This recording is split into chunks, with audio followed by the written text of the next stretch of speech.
What's up everybody, 40 the Broadway Saiyan here, and welcome back again to my YouTube channel, bringing you guys another video on Dissidia Final Fantasy Opera Omnia. In today's video, we're going to be talking about Kuja because he is going to be getting the debut of his LD and burst weapons alongside a minor rework, and we're also going to be touching up upon the ultimate Bahamut summon boards. But first, if you guys are brand new to this channel, be sure to hit that subscribe button and turn on the notification bell. That way you guys are not missing out on future uploads, and if you guys enjoy the content that you see on this channel, be sure to hit that like button as it does help me out, and share this video with your friends and family that enjoy Dissidia Final Fantasy Opera Omnia. So Kuja is going to be getting those long-awaited LD and burst weapons that everybody has been hyping up. He is also going to be getting a minor rework, which we're also going to be talking about that. I am going to be taking a look at the banners that are going to be featured alongside these brand new weapons, and also the ultimate Bahamut summon boards, because we are getting that in conjunction with all of this new content. So we're going to be talking about that. The presentation for this video is going to be primarily live gameplay showcase because we're all pretty much familiar with Kuja by now. He is an older character that is just going to be getting some upgrades. Now, as always, I want to give a big thanks and shoutouts to Rem from Dissidia DB because all of the information that I talk about comes directly from his website. Be sure to check that out in the video descriptions as well as the pinned comments,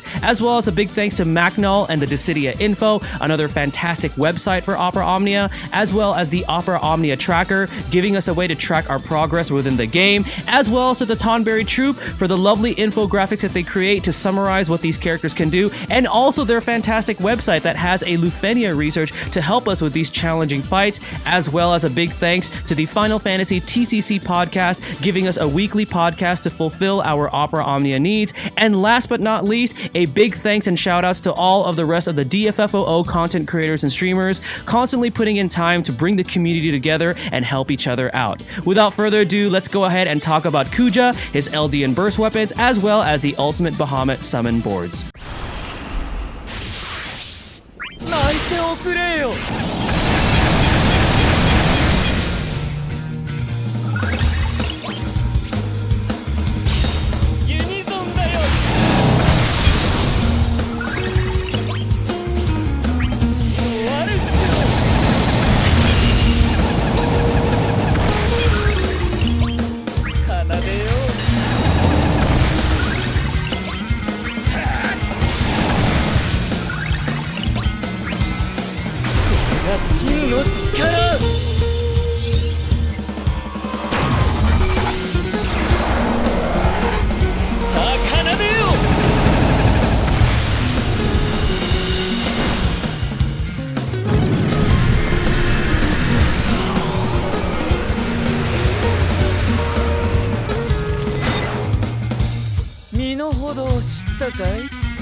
Alright guys, so we're going to go ahead and talk about Kuja. Now, because this character is a little bit more familiar for most of you, I'm going to be doing live gameplay as I talk. I did take a party comp with him. I am taking Kurosame and Warrior of Light alongside with him, and I'm going to be doing this demo against the ultimate Bahamut Lufenia because this is also a Lufenia that we're going to be getting in conjunction with Kuja's LD and burst weapons debut. So the thing with Kuja, let me actually go into Kuja right now. So we're going to go ahead and use LD with Kurosame.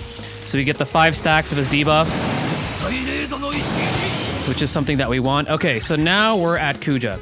Okay, so his rework is just a minor rework, and all it was is an upgrade to his skill 1. So now his Ring Holy and his Ring Holy Plus, they do more brave hits, they do more damage, they have more overflow, and then the biggest thing that this skill got was some splash damage, and on top of that, it applies another debuff. This time what it does is it lowers speed, and it also applies the Holy Imperil. Now this is going to be very key and very important to Kuja's playstyle now, because with the introduction of his brand new weapons, he's also going to be doubling as a Holy Enchanter. So having that Holy Imperil effect, making enemies more vulnerable to the holy damage, is going to be complementing his kit well.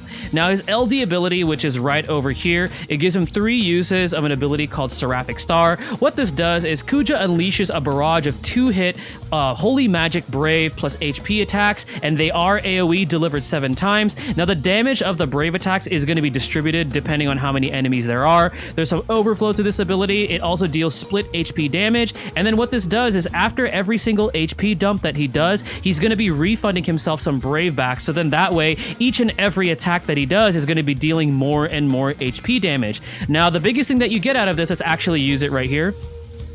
So let's get this going right here. And as you can see, it's a lot of damage. Like, it is a ton of damage that this does. Okay, so the biggest thing that he gets is you see that little crystal above his head. So this is a new effect called Terra's Crystal. And what Terra's Crystal does is it increases the party's max brave and attack, which is great because it's going to allow your party members to push offense a lot faster.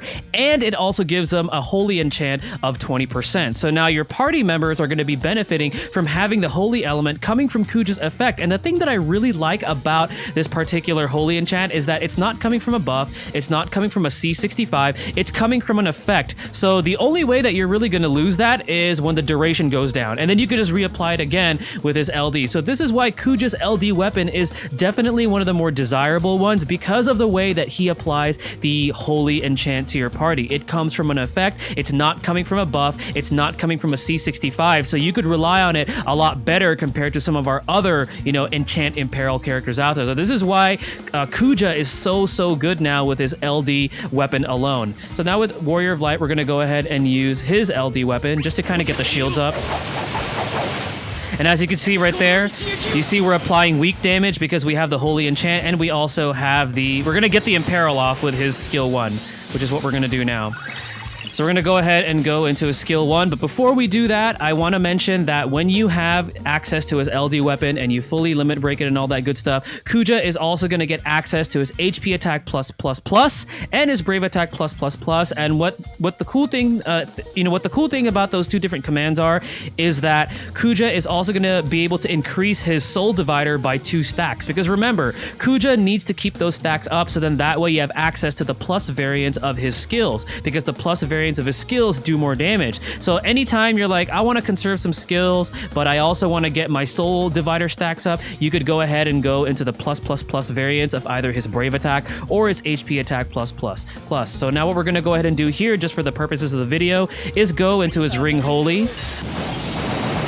Boom, and as you can see right there, he applied his brand new debuff for 6 turns. It also has the Holy Imperil, so now this enemy Bahamut is now even more vulnerable to the Holy Element. And because we've enchanted the entire party with the Holy Element, now Kurosame, whose damage is normally resisted by the Lufenia version of this Bahamut, is now able to deal the full amount of damage. So we're going to go ahead and do that with his skill 2. There we go. And then with Warrior of Light, let's just go ahead and just reapply everybody's shields. Awesome, awesome. So Kuja definitely becomes a lot more effective. Beforehand, he was a bit of a selfish damage dealer, but now that he's able to provide these very powerful auras and effects to your party from his LD, this is going to definitely complement him. Now moving on to his burst weapon, because I know you guys all want to see his burst weapon. So let's go ahead and go into his burst ability right here. All right, so we're just going to get on with it. Let's just go ahead and go through all of his skills here. So his EX. His skill 2.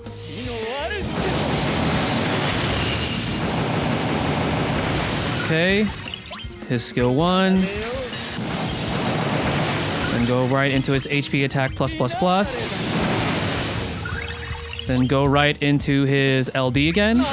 And because there's only one enemy target, it does a ton of damage. Like, the damage on that is gonna be one of the more damaging LD weapons that we're gonna be seeing for a while, until somebody named Tifa comes along later on. But that's later, so you guys will have a chance to enjoy this. Now, this is going to be Kuja's finish burst. So just to talk about it, his finish burst deals 15 hits. It's AoE, it's holy damage. It does increase brave damage to a single target. Pretty much almost every finish burst does that nowadays. It does do split HP damage if there's multiple targets. It also has that, generic effect of maximum brave damage limit increase, also maximum obtainable brave and HP damage, increased as well. So we're going to go ahead and take a look at it right here. So he goes into his trance mode, which is going to be a nice treat for those of you that really love Kuja and really love FF9. And as you can see, he did a ton of damage. Now, the burst effect is something that we're going to go ahead and talk about.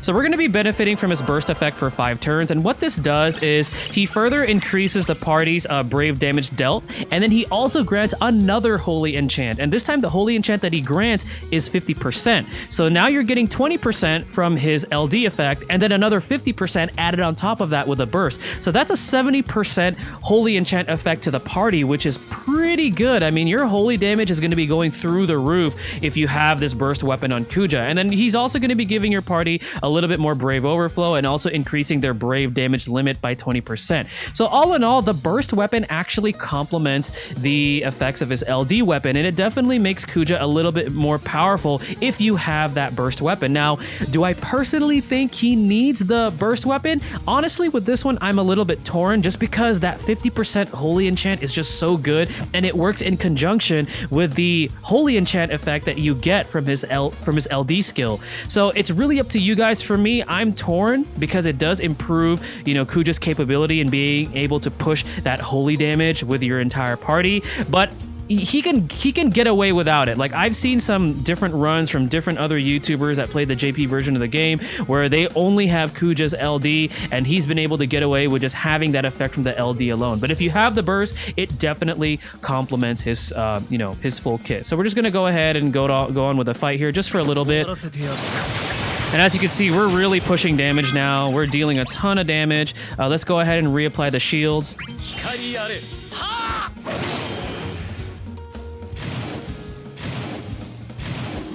There we go. Awesome, awesome. And Warrior of Light's shield effect just came into conjunction there, so now we were protected from that. So that's pretty much Kuja in a nutshell, guys. The character becomes a lot better. He is now a team player. He's not selfish, which is really, really cool. And that LD weapon is definitely one of the more desirable weapons that's going to be coming out soon to Global Opera Omnia. So, talking about these weapons, we're going to get some new banners coming out with the release of Kuja's LD and Burst. Now, the first banner is going to be featuring not only Kuja's gear, but we're also going to be getting Rydia, Porum, and Papalimo. Now, the first banner for me has a little bit more value because there's 2 characters on there that are still pretty decent. Rydia is a really good water enchant imperil, and she also hits pretty hard for a magic DPS unit. And then you have Porum, who can really save your hides in tough situations where you're dealing with a ton of HP damage, and she could just keep that HP damage at bay, you know, with the HP damage reduction that she provides to the party with her skills and also her EX.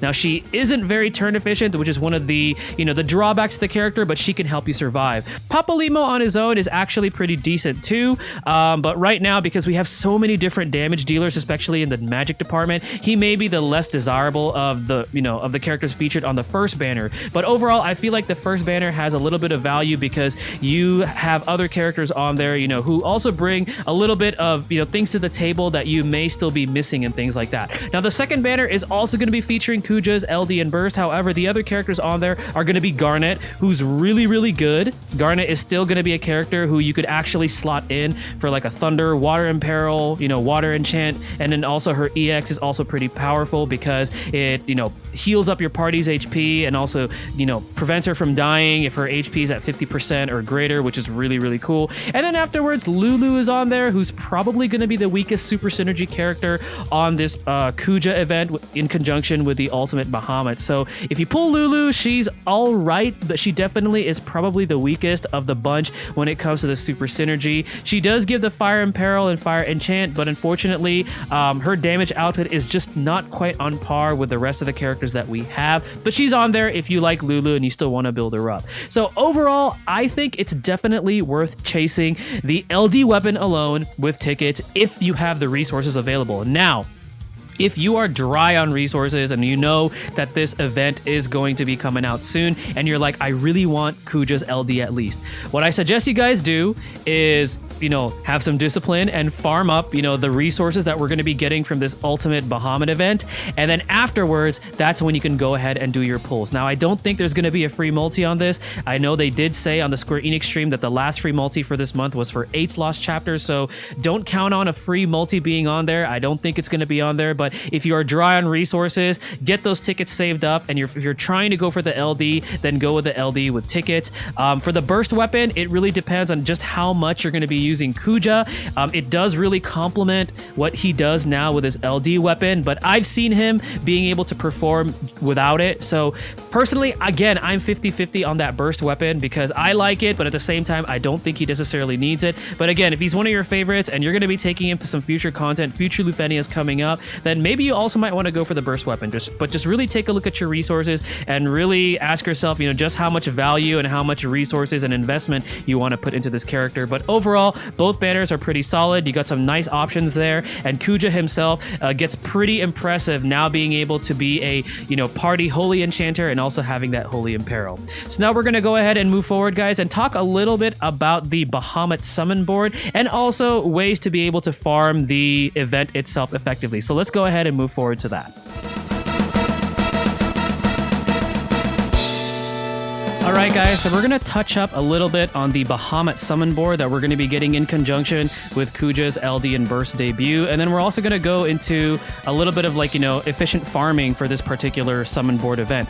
So focusing on the summon board passives themselves, there's going to be, just like with any other summon board, 7 different passives that you can choose from. So we're going to go ahead and click right here. Now the first one is going to be Magic Resist Up, so it's going to allow that character to take 10% less Magic Brave damage taken. The second one is going to be Magic Resist All, which is going to be a party-wide effect, lowering the Magic Brave damage taken by 3%. And then afterwards, the third one, which is actually a really good one for Magic DPS in particular, is Magic Power Up. And what this does is it raises the magic characters, or that character's Magic Brave damage dealt by 10%. And then afterwards, the fourth one is called Bahamut Boost Up. So anytime your HP is at 80% or greater, you're going to be getting an increase to your Max Brave by 10%. And then you have Bahamut Boost Guard Up, which anytime your HP again is 80% or greater, you're going to get a 2% increase to your Max Brave and a 20% increase to your defense. The sixth passive is actually really good. It's Bahamut Life Up, so it permanently increases that character's HP by 10%. This was only originally offered by the Leviathan summon board, so it's good that we're getting another one, so then that way your guys' character's HP thresholds are going to be higher, which is going to be very helpful, especially for content moving forward. And then the last passive is actually pretty good, especially if you're a fan of using the chase or the launch strategy, because it increases the character's HP damage dealt during a chase by 5%. So you're probably wondering, all right, 40, well, what passive should I go for? So if your character, for example, I'm using Lulu as an example, is a magic damage dealer, then I would go with the following. I would definitely want passive number 3, which is going to be increasing this character's Magic Brave damage dealt by 10%. And you're going to definitely want this for all of your magic damage dealers because, it does help to be able to dish out as much damage as possible. And then afterwards, I'm going to want that Bahamut Boost Up, which anytime your HP is 80% or greater, you get a 10% Max Brave increase, because the higher your Max Brave, the higher your Brave overflows, the more HP damage you're going to be able to deal. So I'm going to want that specifically for my magic damage dealer. And then afterwards, I'm going to want passive number 6. And generally, you're probably going to want that, that increase to max HP by 10% for all of your characters, regardless of what role they play, because having more HP as far as these summon board passives go is going to be very, very helpful, having those higher HP thresholds. So that's going to be an example for a magic damage dealer. Okay. Now, what if I am not a magic damage dealer? What if I'm a physical damage dealer or a range damage dealer and I don't use magic? Well, then what I would do is go for passive number 4, which is going to be the Bahamut Boost Up, where you get the 10% Max Brave increase, anytime your HP is 80% or greater. And then afterwards, I would go definitely with the increase to your HP by 10% with the Bahamut Life Up. And then afterward, the third passive is really dependent on your playstyle. Now, some may say, oh, for my physical range damage dealers, I'm going to go with that, Bahamut Boost Guard Up, which gives me a 2% increase to Max Brave and a 20% increase to defense. I know defense is not necessarily the most important stat, and 2% increase to Max Brave is kind of but some people find value in it, so you could go with that. But but I personally would recommend the added, HP damage, dealt by chase, the 5%, especially if you're going to be running a lot of chase comps. That's what I would personally do, but it's entirely up to you. Again, it's dependent on your playstyle. So if you are a magic DPS character, I would go with passives 3, 4, and 6. And then if you are not a magic damage dealer, I would go with passives 4, 6, and 7, or 4, 5, and 6, depending on your play style. Now we're going to go ahead and look at some farming compositions for the farmable version of this event. So let's go ahead and go to that. Just let this load here for a little bit. Okay. All right, so I have some different examples here. So one thing that you want to note is that with all the different difficulties for this Bahamut fight, when Bahamut gets to a certain HP threshold, including the farmable level 100, he's going to apply HP poison to your party. Now, if you're a newer player, that could be troublesome. But if you're a more experienced player, you've been playing for a while, you have a built-up roster, it's not going to be that much of a big deal. Now, this is one party comp example for farming just for one character every single time. So what I have here is I have Kuja with his LD weapon, because assuming that you're going to be getting it, it definitely makes farming those boards a lot faster, because you've seen how much damage this can do. So this party comp example is if I'm only going to be farming boards for one character at a time, I have Kuja, I have a character that can delay, for example, General Leo, and then I have Shadow, who is going to be the character that I'm going to be farming the points for. So that's one example. If you want to go like a safe route, I want to delay, I don't want Bahamut to get a turn, I want Kuja there for damage, and then I want my other character who I'm going to be farming points for. And then another, farming example is if you only want to use Kuja as the super synergy, and then afterwards you're going to take a friend unit who can delay, and then you're going to have your other two units who you're going to be farming the points for. So that's another example. If you're pretty confident, you're like, you know what, I could burst Bahamut down with Kuja LD. I have the friend unit if I need the delay, and then afterwards I have my two units that I'm going to be rotating out every time I get the points that I want. So that's another example of a party comp for farming. Now let's say you're dry on resources, right? And you cannot pull for Kuja's LD immediately, and you want to farm those Bahamut points right away. Well, you could go this route. You could take Rydia, who is a super synergy, or any of the other super synergy characters. I would personally recommend Rydia, Garnet, Papalimo, maybe even Lulu, although she does the least damage out of the bunch. Pora, you can, but she's not going to be dealing a lot of damage. She's there as support, so she might be a little bit tricky for the super synergy, but I would take one of the other super synergy, and then I would take a delayer, for example, General Leo, and then the character that you're going to be farming. This is if you want to go the safe route and you're dry on resources and you want to farm up so you could get that Kuja LD weapon.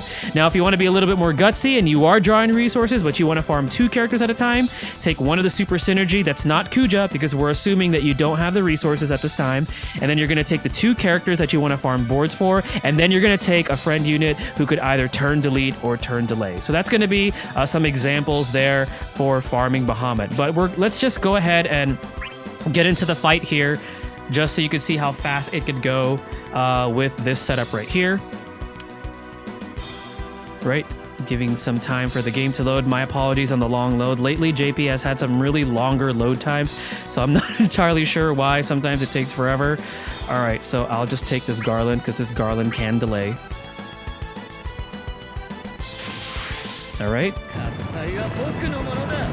Now, there is something that I do want to point out. Later on, Kuja does get LD extension boards. For the purposes of this video, I unequip them because Global is not getting his LD extension boards right away.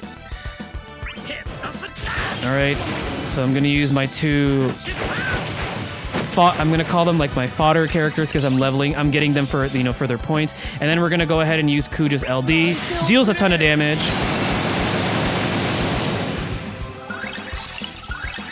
All right, and then I'm going to go ahead and switch to my delay unit. So for this example, we're going to go with Garland. Now, Garland gets a massive upgrade later, so the Garland you're seeing right now is something we get later. All right, so we got the delay off. And then, see, there we go. You see that HP poison? Bahamut at all difficulties will apply that. And again, if you're a newer player and you don't really have a lot of characters built up, but you want to farm this event, this could be a little bit problematic. So just giving you guys a heads up that it is there. All right, so we're going to go ahead and go in with Zell. And then Kuja should be able to finish this off. There we go. So that is farming Ultimate Bahamut, kind of like in a nutshell, and giving you guys party examples of how to farm it, and also, you know, what passives to go for as far as the board. So hopefully this entire video helps you guys out in preparing for this Ultimate Bahamut event that also has Kuja's LD and Burst weapons. Now I will have a separate video as always with the Conquering Lufenia, covering in particular the Lufenia fight for this particular event. Thank you guys again for watching, much appreciated for all the support. This is 40 the Broadway Saiyan signing out. Mahal, guys.